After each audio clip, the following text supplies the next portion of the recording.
As always, Jesse Wimberley here. As always, I wear many hats, and I'm probably one of the rare folks in this room who's actually a fourth-generation landowner, farmer, and an agency rep. So in that initial hat, you know, when I first inherited our farm, you know, I was just flummoxed. What do you do with this? You know, this is a question that comes up all the time as we're seeing transition. So my first stop was, and we keep hearing this name here all day long, cooperative extension. That's where I went to first, to go, okay, what are the different things that I can do with my land? And I see the guy in the room right here that was my guide in that. And all this that I'm hearing today, in the past 30 years, it's just amazing how much agriculture has come to play and the way it's working out. But one of the first people I heard talking about this was Charles Hammond. So I just want to take a second to recognize Charles Hammond, who's sitting in the back. He is that guy who had the vision about a lot of this stuff many years ago and has been a shepherd of all this. And now, Charles, I kind of see you as the ambassador for all this. So thank you for all that you've done to make all this happen. Thank you so much. The other hat that I wear, I am the outreach coordinator for the Land Trust, and we went in together with Cooperative Extension and some other folks and put together Fields Sandhills. Basically, it tries to create a climate for all the topics we're talking about here today. How do we get people to understand even what agriculture is? Because the average person would not include forestry as agriculture, and it's a very important part of what sustains families in this area throughout the state.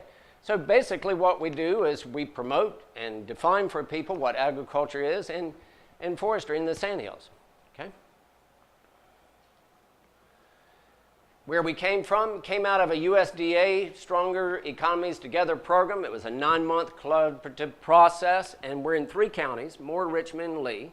So we brought stakeholders together from these 3 counties and said, what can we do to promote agriculture?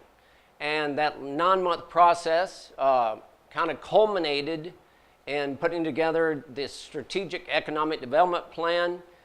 But one of the things that I thought was so wonderful is when we had this spotlight on agriculture back in 2013, and you could walk into the Fair Barn. If you're not familiar with the Fair Barn of Moore County, it is a jewel. It is a piece of the agricultural history of this area that most people don't know about. Research it, find out about it, but we filled that place up, and it's a wonderful venue with everything that is agriculture for the Sandhills. And as people walked in, you could see them, because optics is important. They could see, oh, I never thought pine straw raking was part of agriculture. I never thought, you know, a chef at the Pinehurst Hotel was part of this. So we designed this program just to say, this is what agriculture is. You're using it every day. Learn about it. And then, of course, we put together a strategic economic plan, which you can see on our website. Next slide. Real simply, we have 3 main goals. The first one, of course, is a very important one: preserve farm forest land, and that's why we as a land trust came into this. If you're not familiar with the role of land trust, we are now playing a vital role in trying to take down one of the main barriers of getting more people into farming is the cost of land. So the land trust community is now working closely with agriculture to try to help that. As everyone knows, the average age of a farmer is 59. That is something we've got to, you know, really pay attention to. The other goal, encourage consumers to find and use local agricultural products. Big piece, and that's of course what most of the presenters here have been talking about today. It is a huge part of our economy. Our elected officials just need to know more about that. And that's a big goal of what we're trying to do, is help create that climate where all the projects that we're hearing about today can take root and grow. Goal 3, promote Sandhills agriculture as an economic driver. That, to me, is the key piece of our project right there.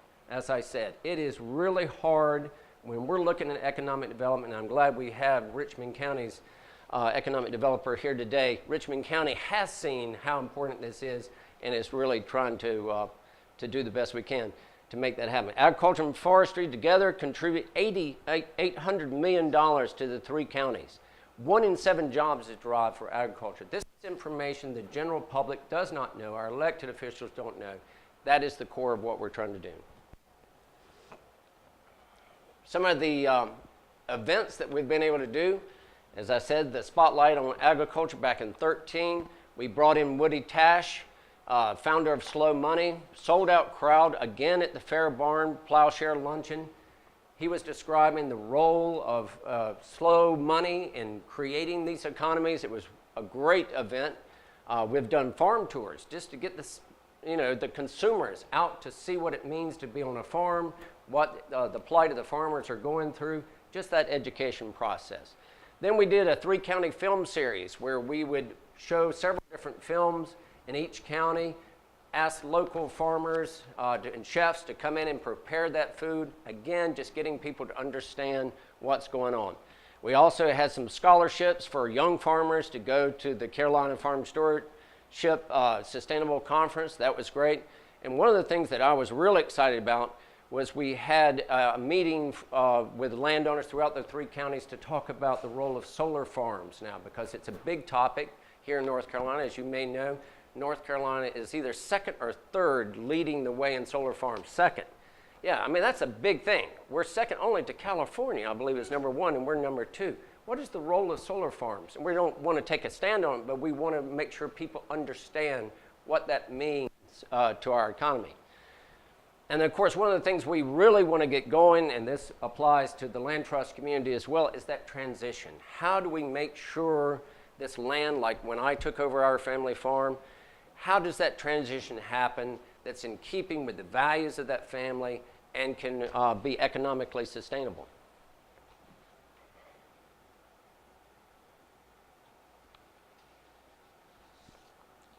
Just doesn't want to go to that next one, does it? Anyway, while you're trying to get that to go to the next one, administrative, that's one of our challenges right now. We're board driven. This was set up, basically the lead agency, again, was Cooperative Extension. Paige Burns out of Richmond County wrote the grant for this, took a lead role on getting it going. Like I said, it's a board driven entity. What we need is staff. And that's the challenge. Where do you find that funding, that sustainable funding, to keep that staff going? Because if you don't have staff, it's really hard for just board members who have other jobs to keep that thing going. Funding originally came from Department of Commerce, is where we wrote the grant, and USDA Rural Development. That kind of got the ball rolling, but those were temporary funding sources. So right now, that's what we're trying to do. We have a couple of grants out there that we're trying to find funding for right now, okay? Outcomes. We were amazed at the attendance that we got from all the events that we put on.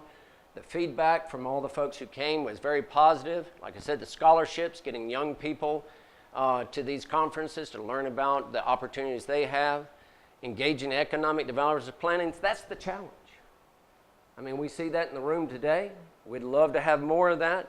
That's really where we see this going. We've got to redefine what economic development means for rural North Carolina. Like I said, I'm 4th generation of my family. Historically, and we were turpentiners, and then we were free-range cattle, tobacco, and then a lot of the family went into manufacturing. So that's kind of the story of North Carolina. Tobacco was our cash crop. We had manufacturing. We've lost those 2 main drivers of the economy. But what we still have in North Carolina is a lot of wealth tied up in land. But the land is underperforming for most landowners. So that's what we're trying to do, is find a sustainable way for people to hold on to the land and return a profit. So success will result when farm retention goes up, new farms and supporting agriculture. That's how we'll know when we're doing better. And I believe that's it. Okay. Questions?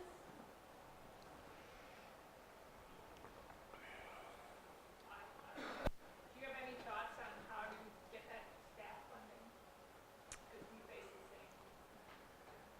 Again, in the nonprofit world, we're always trying to balance out between donations, trying to get the local community support, and grants. But right now, what we're looking at is grant funding.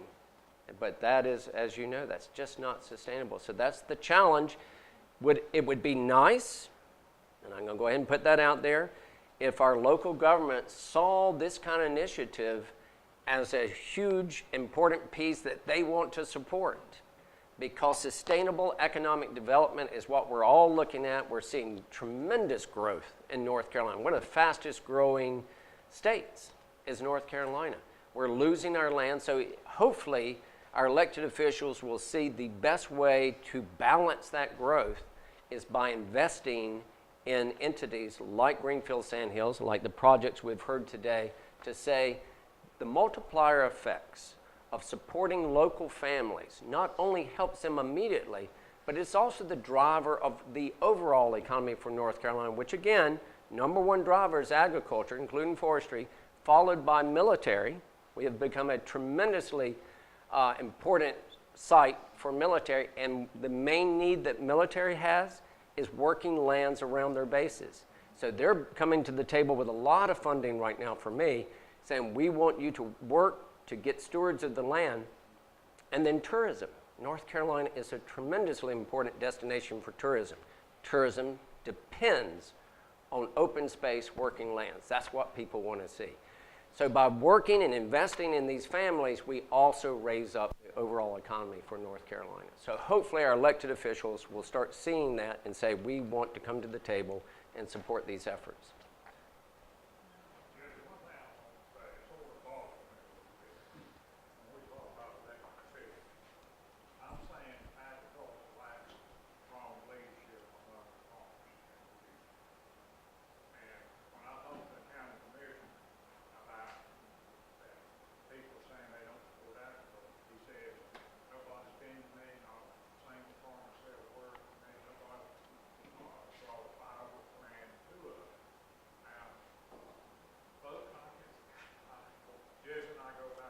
Yep.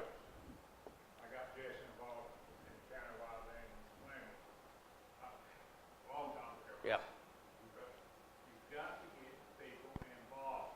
You've got to get the local people. It can't be extension agents. It can't be paid staff. It's got to be farmers and producers. And that leadership is important. And I still say that in Moore County, if the agricultural community comes up with a strong, viable plan, so there's too many Franklins floating around out there. You know, I think I pointed out earlier, don't get in competitors. Yep. Come together, and I serve as a advisor to economic development, what kind of project. That's one thing we're pushing for is to get the groups working together. Present government numbers. This is business. County government is business. It looks at money. Funding is based on that. So you got to put a good program together. You don't need to, paid staff don't need to be going to commission. Farm leagues and agricultural leagues need to be going. Could not have said it better, and I know Lee's going to address a little bit later, but if you're a farmer, and you know I'm one of the few people wearing that hat in here besides Lee, but Taylor knows this. We've tried several different things. I remember back in the day, many years ago, let's not remember how long ago, Taylor and I tried to do an agritourism adventure throughout the Sandhills. We stood up a 501c3, you know, we got it going, and what we saw was attrition among the landowners because they were too busy to come to meetings and didn't want to facilitate another organization. So that, Charles has named what I think is the rub of this whole process, how to find people who will take that leadership role, who are coming out of the communities and have the time to do that. We're hoping Fields Sandhills can help facilitate the very process that Charles is talking about. But I know I've run over my time, but go. I think you mentioned that y'all haven't taken a position on solar farms, but do you have any thoughts about them, kind of good, bad, or different as far as?